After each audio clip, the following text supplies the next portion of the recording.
Imagine pouvoir perdre du poids sans même y penser. C'est tentant, non? Aujourd'hui, je vais partager avec toi 5 habitudes simples que tu peux intégrer dans ton quotidien pour perdre du poids sans effort. D'abord, il faut comprendre que perdre du poids ne nécessite pas toujours des régimes stricts et des heures de gym. Parfois, de petits changements peuvent avoir un impact énorme. Et dans cette vidéo, je vais te révéler comment 5 habitudes très simples peuvent t'aider à perdre du poids et à améliorer ta santé globale avec un minimum d'effort. Si tu te souviens de ma vidéo sur Oussama Ammar, le but est d'avoir 80% des résultats pour seulement 20% des efforts. Et si tu veux mon avis, c'est la 5e qui fait généralement le plus de différence chez mes clients, mais on verra ça à la fin. J'ai classé ces habitudes de la plus facile à mettre en place à pas la plus difficile en soi, mais on va dire celle qui demande un peu plus d'investissement personnel. Alors quels sont ces changements que tu peux faire dès aujourd'hui et qui vont faire une énorme différence dans ton quotidien? On voit ça tout de suite avec la première habitude.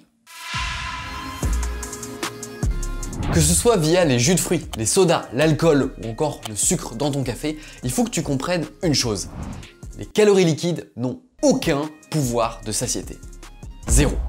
Pourquoi c'est un problème? Parce que l'ennemi numéro 1 d'une bonne diète, c'est justement la faim.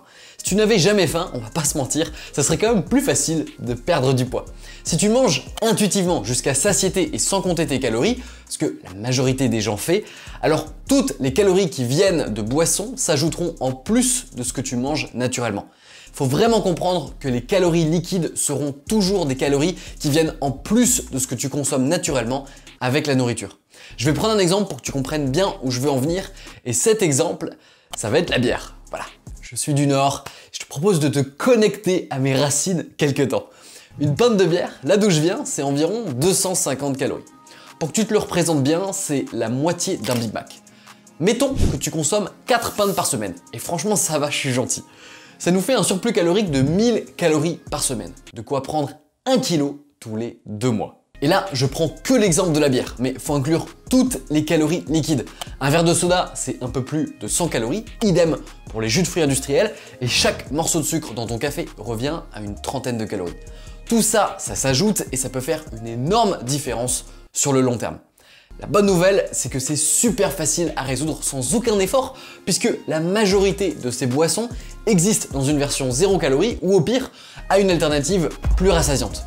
Pour les sodas, par exemple, il suffit de les remplacer par leur version sans sucre et donc 0 calories. Je vais pas épiloguer là-dessus, mais non, c'est pas dangereux. D'ailleurs, dans la recherche, l'impact sur la santé des sodas à base d'édulcorants est au pire neutre et au mieux très positif parce que ça aide énormément à la perte de poids. Justement parce que ça te permet de conserver une habitude sans pour autant avoir l'impact négatif avec. C'est un peu comme si on inventait une cigarette avec 90% des sensations d'une vraie clope, mais sans aucun effet néfaste pour les fumeurs. En fait, tu gardes le geste, tu gardes l'habitude, mais tu perds les inconvénients pour ta santé. Pour le sucre dans ton café, tu peux également utiliser des édulcorants, et pour les jus de fruits, il suffit juste de manger le vrai fruit. Ça contient des calories, mais ce sera beaucoup plus rassasiant et bien meilleur pour ta santé. Et pour l'alcool, il n'y a pas de substitut, certes, mais je vais te partager une petite technique très simple. Commande des demi à la place des pintes. Tu boiras pas ton verre plus vite et à la fin de la soirée, tu auras consommé beaucoup moins. Tu peux également d'ailleurs prendre l'habitude de commander un Perrier citron ou un jus de tomate avec tabasco, sel au céleri. C'est toujours très bon, mais histoire d'avoir le verre social sans inclure l'alcool. Mais après, on entre dans un autre sujet. Quand tu intègres cette habitude, la différence elle est déjà significative. Mais tu peux aller plus loin, et cette fois-ci, ça va se passer dans l'assiette. Je vais être honnête avec toi, ça me fume qu'on ait gardé cette notion d'avoir absolument un féculent à chaque repas, alors même qu'on soit aussi sédentaire. Alors laisse-moi te démolir quelques idées reçues sur le sujet. Non, les féculents ne sont pas riches en fibres. Dans la mesure où, au ratio calorique, les fruits et légumes sont et seront toujours supérieurs et de très loin. Idem pour les vitamines et les minéraux. Et idem pour la satiété à calories égales. Mais alors, quel est l'intérêt des féculents? C'est une source d'énergie facilement assimilable en fait. Et ça fait vraiment sens, notamment quand tu es très actif ou sportif.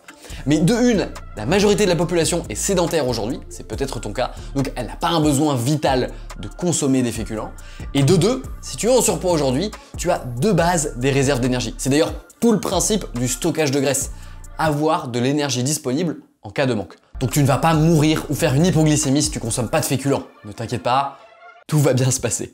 En pratique, si tu souhaites perdre du poids, je te conseille de remplacer tout simplement tes féculents par une plus grande portion de légumes et éventuellement une portion de fruits. Néanmoins, si tu souhaites en conserver dans ton quotidien, alors une astuce toute simple est de les remplacer par de la pomme de terre, de la patate douce ou un autre tubercule. La raison elle est simple, 100 g de riz pesé cru, c'est 360 calories. Et tu sais ce qui fait aussi 360 calories? 470 g de pommes de terre. 470! Avoir encore faim après 100 g de riz, ça arrive. Avoir encore faim après un demi-kilo de patates, certainement pas. Et si je le sais, c'est aussi grâce à la science. Une étude de 1995 de Holt et Talley a découvert que la pomme de terre était l'aliment le plus rassasiant au monde aux 100 g. Alors bien sûr, je parle pas de frites, je parle de pommes de terre cuites au four ou à la casserole, donc sans toute l'huile qui va avec quoi. Essaye d'intégrer ça à ton quotidien et tu verras que ton rapport à la faim va complètement changer, parce que tu vas pouvoir avoir beaucoup de volume dans l'assiette tout en perdant du poids. Et ça fait toute la différence. Même s'il y a un repas en France sur lequel on reste très mauvais pour ça, et qui est probablement la cause en grande partie de ton surpoids. Et ce repas, c'est le petit déjeuner. Si la vidéo te plaît, je ne vais pas te demander de la partager, mais simplement un pouce bleu et abonne-toi si ce n'est pas déjà fait, ça prend moins de 2 secondes et ça aide énormément la chaîne. Voilà. Maintenant que c'est fait, parlons du breakfast. Le petit déjeuner traditionnel français est l'opposé des bonnes pratiques en termes de gestion de la faim et de perte de poids. On y rassemble des aliments qui sont peu rassasiants, qui sont extrêmement stimulants grâce à leur contenu en sucre et en graisse, et donc aussi très caloriques. Le petit déjeuner français traditionnel qui comporte une boisson chaude, une boisson froide, une viennoiserie et une ou deux tartines de pain avec beurre et confiture, ça fait en moyenne 700 calories. 700 calories avec une absence totale de volume et de protéines. Et donc 700 calories que tu auras aussi vite oublié 2-3 heures après quand tu auras la dalle à nouveau. En fait, il y a deux solutions au problème du petit déjeuner. La première solution, c'est de ne pas en prendre. Alors c'est pas adapté à tout le monde, mais il y a curieusement beaucoup de gens qui s'y font rapidement et ça rend la perte de poids extrêmement facile. Rien de magique, c'est juste mathématique. Mais j'ai fait une vidéo dédiée aux jeûnes intermittents, qui est d'ailleurs l'une des plus vues de ma chaîne, et je t'invite à la regarder si tu veux creuser le sujet, je te la mets juste à droite. Si tu souhaites néanmoins conserver ton petit déjeuner, alors il y a quelques petits changements à faire. Le plus important, c'est d'avoir une source de protéines. Donc si tu es team sucré au petit-déj, une alternative qui plaît à tout le monde, c'est de mélanger une grosse quantité de skyr, environ 300 g, avec des fruits rouges surgelés et une cuillère à café de miel. Ça cale et c'est très agréable à manger. Pour le reste, je traite le sujet du petit déjeuner français plus en détail dans une vidéo dédiée que vous aviez adorée à l'époque, donc si tu ne l'as pas vue, je te la mets juste là. Pour être honnête, j'ai pas d'autres conseils alimentaires aussi efficaces à te donner. Ces 3 habitudes suffisent généralement amplement à avoir de super résultats. Mais il y en a 2 autres extrêmement puissantes que je peux partager avec toi, et la suivante a un impact insoupçonné sur la gestion de ton appétit. Je veux parler du sommeil. Alors, je vais pas te refaire le discours du manque de sommeil et du fait que bien dormir c'est important. Tu le sais. Mais ce que je veux te montrer, c'est l'impact de ton sommeil sur ton alimentation. Une facette beaucoup moins connue du sujet. Une étude extrêmement intéressante a démontré que dormir environ 6 heures au lieu de 8 heures de sommeil effectif pouvait augmenter ta consommation calorique de 20% le lendemain. En fait, au-delà du repos physique, dormir moins de 7 à 8 heures de qualité par nuit, ça flingue ton système hormonal. Tu deviens beaucoup plus impulsif et forcément, ça se reflète sur ton rapport à la nourriture. Et précision importante, dormir 7-8 heures de qualité, ça veut dire passer 8 à 9 heures dans le lit avec l'intention de dormir, d'accord? Donc pas de Netflix ou de scroll nocturne, hein? Ouais, tu sais de quoi je parle. Tu vois, on est déjà à l'habitude numéro 4 et on est toujours vraiment sur du sans effort. Là, je te suggère littéralement de passer plus de temps allongé dans ton lit, ce qui devrait pas être physiquement trop éprouvant pour toi. Mais mon habitude préférée pour son efficacité, ça reste la 5e. Parce que tout le monde crie haut et fort que c'est surtout l'alimentation moderne qui nous rend obèses, mais c'est faux. Elle joue un énorme rôle, certes, mais il y a un critère qui fait encore plus la différence, et c'est la sédentarité. Ce qui est corrélé avec l'explosion des taux d'obésité en Asie du Sud-Est, ce n'est pas l'accès à la nourriture industrielle occidentale, mais la sédentarisation des populations avec, entre autres, le travail de bureau. Et ça s'explique par 2 raisons. La première, la plus évidente, c'est la dépense énergétique. La marche est le meilleur moyen de dépenser plus de calories avec un minimum d'efforts perçus.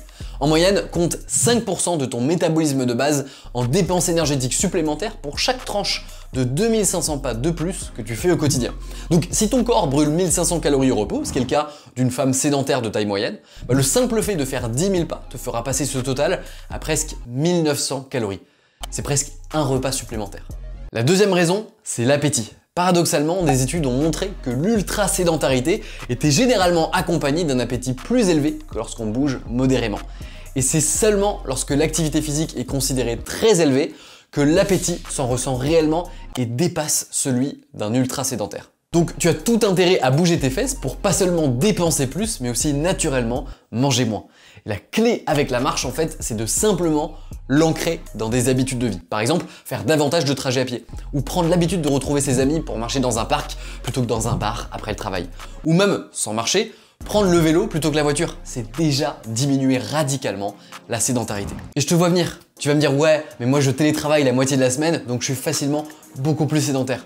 Si tu télétravailles, utilise le temps de trajet gagné pour faire une balade matinale et potentiellement une autre le soir. Si tu as un peu plus de moyens, tu peux même investir dans un bureau debout et un tapis de marche pour être moins sédentaire tout en travaillant. Ce qui sera probablement mon premier investissement lorsque j'aurai un domicile fixe d'ailleurs. Mais c'est pas gagné. Au-delà de la perte de poids, dans la recherche, une personne très sédentaire qui marche moins de 3000 pas par jour peut réduire son risque de mortalité, toutes causes confondues, de 50% si elle augmente ce total à 7500 pas par jour. 50%. Rien que ça. Je pense que toi et moi, on sera d'accord pour dire que c'est pas cher payé pour diviser par 2 ton risque de mourir. 20% des efforts, 80% des résultats. Honnêtement, je ne pourrai jamais insister suffisamment sur la puissance de ces 5 habitudes très simples pour perdre du poids facilement. Pourtant, à ce stade, il y aura 2 types de personnes devant cette vidéo. Ceux qui vont dire « Ok, je le savais déjà » et qui vont passer à autre chose, et les autres qui vont réellement essayer d'appliquer ces habitudes une à une pour voir le changement. Ceux-là auront de vrais résultats. Encore faut-il savoir mesurer tes progrès. Et l'erreur la plus commune étant par exemple de te peser au lieu de calculer ton taux de graisse. Si tu sais pas comment faire, pas de panique, je t'ai fait un tuto vidéo gratuit sur YouTube que je te mets juste en dessous. Si tu veux creuser les secrets de la perte de poids plus en détail et savoir te créer un vrai plan d'action personnalisé, tu peux recevoir tout ça gratuitement en cliquant sur le bouton juste à droite. Sur ce, je te dis à très vite pour des prochaines vidéos. D'ici là, prends soin de toi, ton corps te remerciera. Salut. Fini.